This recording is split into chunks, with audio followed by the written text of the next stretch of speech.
Pluto एक ऐसा बौना ग्रह जिसे एक समय पर सोलर सिस्टम का प्लैनेट माना जाता था, लेकिन आज ये सिर्फ कुइपर बेल्ट में घूम रहे दूसरे ऑब्जेक्ट्स की भीड़ का हिस्सा बनकर रह गया है। सूर्य से करीब 600 करोड़ किलोमीटर दूर अंधकार से भरे अंतरिक्ष में घूम रहे प्लूटो पर पहाड़ हैं, घाटियां हैं, नाइट्रोजन के महासागर जमे हुए हैं और एक हल्का सा पतला धुंध से भरा वातावरण है। यहाँ दम घोटू कार्बन मोनोऑक्साइड और जानलेवा -240 डिग्री का तापमान न सिर्फ इंसान बल्कि धरती पर पनप रहे किसी भी जीव को चुटकियों में खत्म कर सकता है। लेकिन वैज्ञानिक नजरिए से प्लूटो पर जीवन संभव है, मगर कैसे? नासा के मिशन न्यू होराइजन ने प्लूटो की ऐसी तो कौन सी तस्वीर भेजी जिन्हें देख वैज्ञानिक भी हैरान रह गए, और प्लूटो से जुड़े वो कौन से रहस्य हैं जिन्हें आज तक सुलझाया नहीं जा सका। जानेंगे इस अंतरिक्ष विज्ञान से जुड़े दिलचस्प वीडियो में, लेकिन उसके पहले प्लीज आप वीडियो को लाइक और चैनल को सब्सक्राइब करें। दोस्तों, आप में से काफी कम लोग जानते होंगे कि प्लूटो का नाम असल में एक 11 साल के बच्चे ने दिया है। 18 फरवरी 1930 की ये वो ऐतिहासिक दिन था जब वैज्ञानिकों ने एक नए ग्रह की खोज की थी, और वेनेशिया फेयर नाम की महज 11 साल की बच्ची को जब इस बारे में पता चला तो वो दौड़ते हुए अपने दादाजी के पास गई और उसने उन्हें E9th प्लैनेट का नाम प्लूटो रखने की सलाह दी, जो ग्रीक गॉड ऑफ वंडरवर्ल्ड कहे जाने वाले भगवान प्लूटो से प्रेरित था।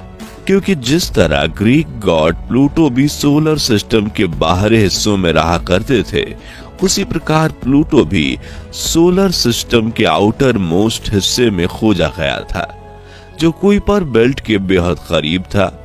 वेनेशिया के दादा को यह नाम इतना पसंद आया कि उन्होंने इसे अपने ऑक्सफोर्ड यूनिवर्सिटी के जान पहचान वालों को बताया, जिसने यह बात और आगे बढ़ाई। यहाँ एक दिलचस्प बात यह थी कि प्लूटो की स्पेलिंग P और L से शुरू होता था, जो वैज्ञानिक पर्सिवल लोवेल को ट्रिब्यूट करने के लिए बेहतरीन था, क्योंकि उन्होंने प्लूटो को खोजने में अपनी पूरी जिंदगी दे दी थी। इसलिए इस ग्रह का नाम प्लूटो रखा गया। करीब 2400 किलोमीटर डायामीटर वाला ये छोटा सा ग्रह उस वक्त वैज्ञानिकों की पहली पसंद बन चुका था, क्योंकि ये किसी भी प्लैनेट के मुकाबले सूर्य से सबसे ज्यादा दूर यानी 5.91 बिलियन किलोमीटर दूर था, और इस सूर्य का एक चक्कर इसे लगाने में 248 साल लगते थे। इसी वजह से ये अपनी खोज से लेकर आज तक प्लूटो ने सूर्य के चारों ओर अपना एक भी चक्कर पूरा नहीं किया है, बल्कि ये 23 मई 2178 के दिन अपनी फर्स्ट रोटेशन पूरी करेगा, और तब तक तो इसे खोजने वाले वैज्ञानिकों की 7 पीढ़ियां जन्म ले चुकी होंगी। पिछले 94 सालों में वैज्ञानिकों ने प्लूटो के कई ऐसे रहस्यों से पर्दा उठाया है जो वाकई में हैरान करने वाला है। फिर चाहे प्लूटो पर पानी के महासागरों की मौजूदगी हो, वातावरण की मौजूदगी हो, या फिर असल में जीवन पनपने के सबूत, लेकिन इतनी ख्याति प्राप्त करने के बावजूद प्लूटो को सौर मंडल के ग्रहों की सूची से बाहर क्यों निकाल दिया गया? दरअसल 1990 के दशक में वैज्ञानिकों को नेपच्यून यानी वरुण ग्रह के बाहर की तरफ मौजूद कई ऑब्जेक्ट्स हाथ लगने लगे, जिनका आकार, रंग, रूप और गुण काफी हद तक प्लूटो जैसे थे। इससे वैज्ञानिकों के सामने ये समस्या खड़ी हो गई कि प्लूटो यूनिक नहीं है, बल्कि वरुण के बाहर खगोलीय पिंडों का एक बड़ा घेरा है, जिसमें से प्लूटो एक है। इसी वजह से ये एक सेलेस्टियल ऑब्जेक्ट को प्लेनेट का दर्जा देने के लिए कई नए रूल्स लाए गए, जिनमें प्लूटो फिट नहीं बैठ रहा था, इसलिए उसे ग्रहों की लिस्ट से बाहर निकाल दिया गया। इसलिए पिछले 30 सालों से सौर मंडल में ग्रहों की संख्या 8 पर टिकी है, वरना जितने डॉर्फ प्लैनेट्स बीते कुछ समय में खोजे गए हैं ना, अब तक करीब 2 दर्जन प्लैनेट्स तो हम स्कूल के बच्चों को आराम से पढ़ा रहे होते। आज प्लूटो को कुइपर बेल्ट में मौजूद एक बौने ग्रह के रूप में देखा जाता है, लेकिन ग्रहों की सूची से निकालने के बावजूद प्लूटो में वैज्ञानिकों की दिलचस्पी कम नहीं हुई है।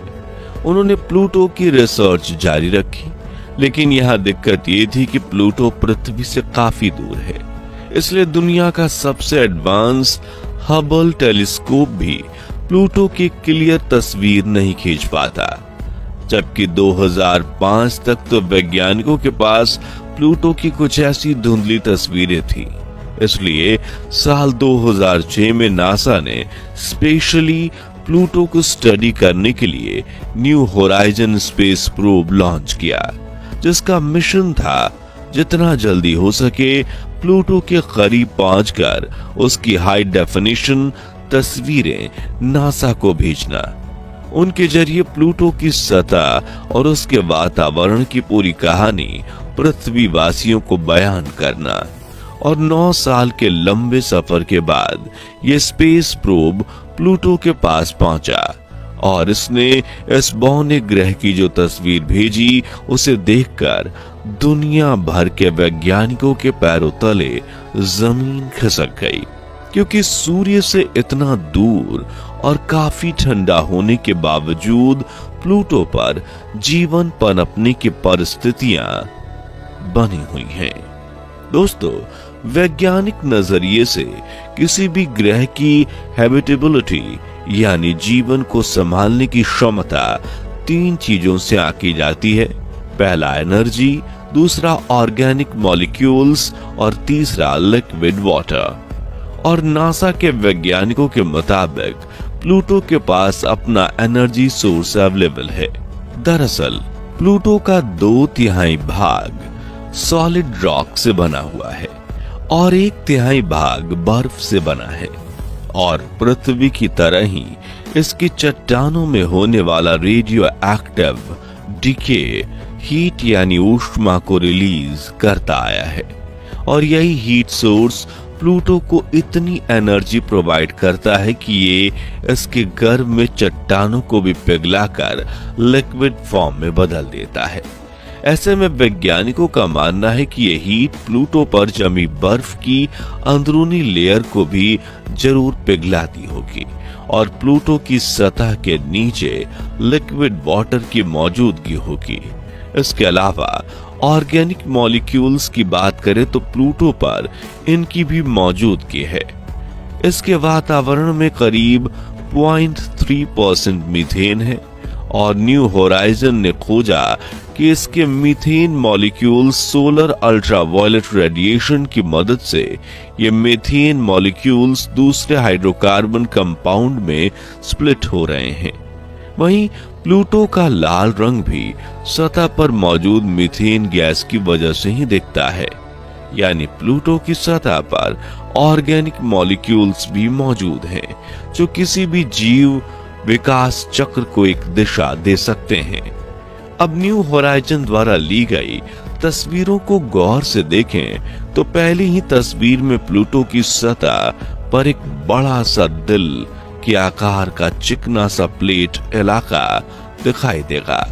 स्पुतनिक प्लेनम नाम से जाने जाने वाला ये इलाका बस अभी अभी बना है, जहां वो इतना नया है कि जब हम बंदरों से इंसानों में विकसित हो रहे थे तब प्लूटो का ये दिल बन रहा था।